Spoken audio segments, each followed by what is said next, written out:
It's 6:40 in the evening, and you are standing at a convenience store counter with a $5 bill already in your hand, an energy drink sweating in the other, a scratch ticket the cashier slides across the counter without looking up. You don't think about it. Nobody thinks about it. $5 is the price of not having to decide. You scratch the ticket in the parking lot with a coin from the cup holder. Nothing. You knew it would be nothing. You drop it on the passenger seat with the other 3 from this week, drink half the can, and drive home. Tomorrow, you will not remember this happened. That is the entire point of $5. It is the exact amount that vanishes without leaving a mark. Now hold that $5 in your mind, because this is a story about the same $5 every single day for 40 years, and about the 2 different people it quietly decides you will become. You are 25. It's the next evening, the same counter, the same cashier. This time, you don't reach for the ticket. You don't buy the can. You walk out with nothing in your hands, sit in the car, and open an app you downloaded the night before. You move $5 into an index fund. The whole market. One button, no opinion required. The screen says your balance is $5. It looks absurd. It looks like a child's bank account. You feel slightly stupid, like a man planting a single seed in an empty field and calling it a farm. There is no rush, no thrill, no numbers scratched off to reveal a win. There is just $5 sitting in something that owns a sliver of every large company on Earth.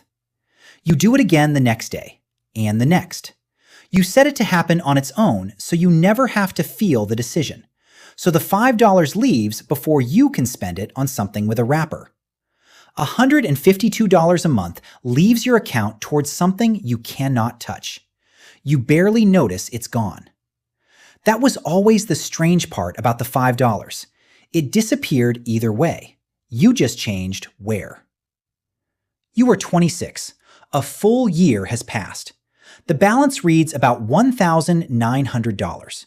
You put in $1,825 of your own money, and the market added the rest while you slept. $75. A number so small it's almost an insult. You mention it at lunch once to a coworker. He asks how much you've made. You tell him. He laughs, not cruelly, just honestly. $75 in a year, he says. I make that in an afternoon. He's not wrong. He buys lunch out every day, a drink at the corner store every evening, a scratch ticket when the jackpot gets loud. Roughly $5 a day, give or take, scattered across 100 tiny pleasures he will never be able to name later. You say nothing. You close your laptop.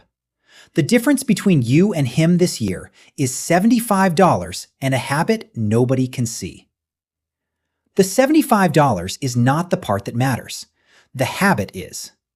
You are 30, 5 years in. The balance is around $11,000. You contributed about $9,000 of it. The rest appeared out of time. $11,000 built entirely out of things you didn't buy. You do the math one night and realize it equals every coffee, every energy drink, every impulse at every register you've stood at since you were 25. Except instead of being in a landfill, it's in an account with your name on it. That same month, a friend texts you a screenshot. A coin, a ticker you've never heard of, up 400% in a week. He's put $2,000 in. He tells you to stop being a coward, that your boring fund makes in a year what his thing makes before lunch. He's right about the speed. He's wrong about the direction. You've seen this exact shape before, on a counter, under a coin, in a parking lot. The promise that a small amount becomes a large amount instantly, with no time in between.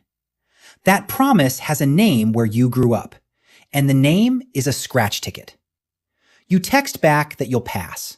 He sends a laughing emoji and buys more. 3 months later, the coin is down 90%, and he has stopped mentioning it.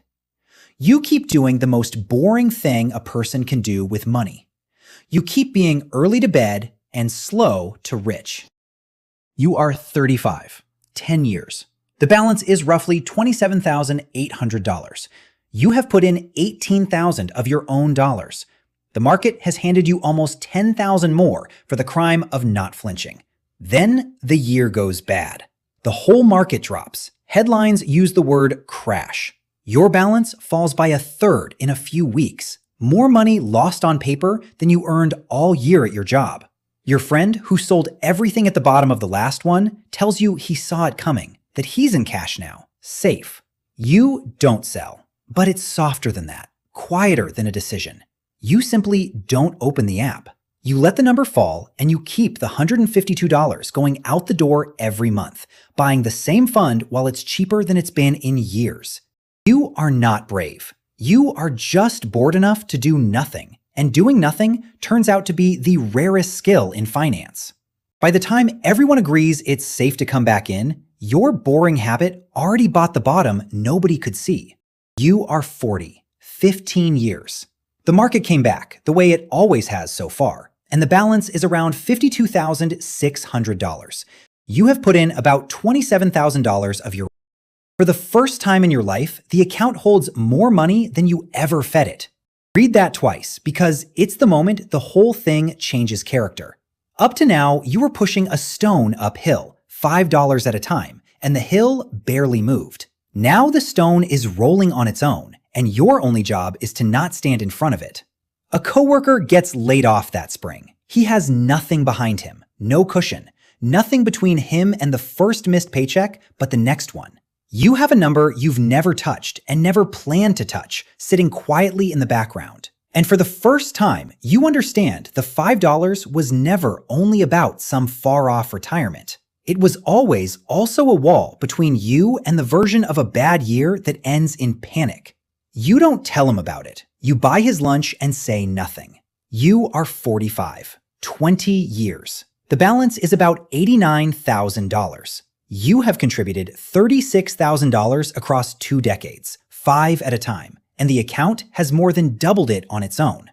For the first time, something strange is true. The money the market gives you in a year is starting to rival what you put in. Your account has begun working a second job you never assigned it.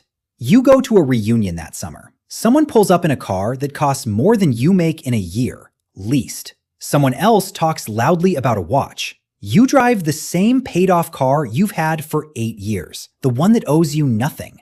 Your old coworker is there, the one who laughed at your $75. He still buys lunch out. He still buys the ticket. He asks, half joking, if you ever did anything with that little app. You tell him you stuck with it. He asks how much is in there now. You tell him. The table goes quiet in a way you didn't ask for and don't enjoy. You change the subject. The $5 was never loud. It was the one thing in the room that never needed to be. You are 50, 25 years. The balance is around $144,000. You have contributed about $45,000 in total, and the account has tripled it without asking your permission. You read the headlines differently now. They run stories about how most people your age have almost nothing saved, how a comfortable retirement is slipping out of reach, how the math no longer works for ordinary earners. You are an ordinary earner. You did the same job as the people in those headlines, made roughly the same salary, paid the same rent, sat in the same traffic. The only thing you did differently was refuse a scratch ticket and a cold can, quietly, for 25 years, and route the difference into the most unremarkable fund in existence. Your friends your age talk about retirement like a cliff they're being marched toward. You talk about it like weather, something that arrives whether you worry about it or not. You don't say that out loud either. By now, you understand the number is loudest when it stays silent. You are 55, 30 years. The balance is around $226,000. You've put in about $55,000 total across 3 decades, in increments small enough to lose in a couch. The other $170,000 was never yours to earn. It was time's, and you simply let time have the room to do its work. This is the year the math quietly flips for good.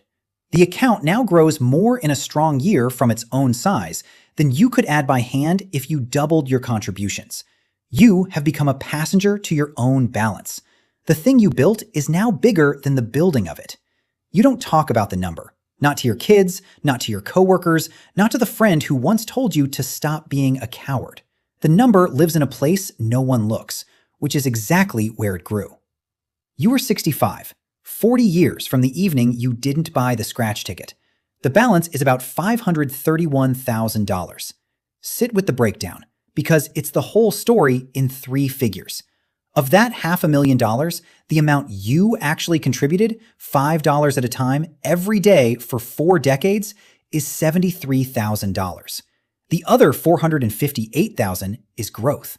Money you never earned, never worked an hour for, never noticed leaving, and never watched arrive. You did not get lucky. You did not pick a winner. You did not time anything. You skipped a scratch ticket and a can of something cold 40,000 times in a row, and let the smallest possible amount sit in the most boring possible place for the longest possible time. That's the entire mechanism.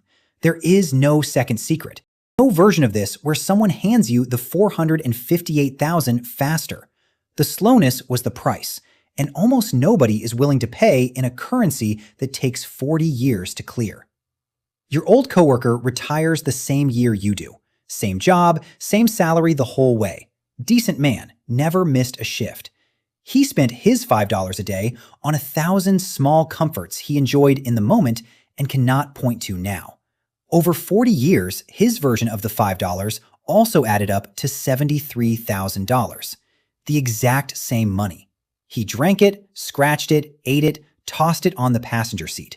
You and he stood at the same counter, held the same $5 bill on the same evenings for 40 years. He has a lifetime of small pleasures and a pension. You have those same pleasures, mostly, and also $500,000 sitting behind your life like a second person who has been working the whole time. Nobody can point to the day the two of you split. There was no day. There were just 2 different answers to the same tiny question, asked again every evening, until the answers stopped being choices and became 2 different lives. Somewhere right now, it's 6:40 in the evening, and someone is standing at a convenience store counter with a $5 bill already in their hand. The energy drink. The scratch ticket the cashier slides over without looking up. They will scratch it in the parking lot with a coin from the cup holder, and it will be nothing. And they will already know it was going to be nothing. They are not doing anything wrong. $5 is nothing. That has always been the trap and the door at the same time. The $5 is too small to matter, which is exactly why almost no one keeps it, and exactly why it quietly decides everything for the few who do. You were never going to feel the $5 either way. You only ever got to choose what it was turning you into while you weren't paying attention.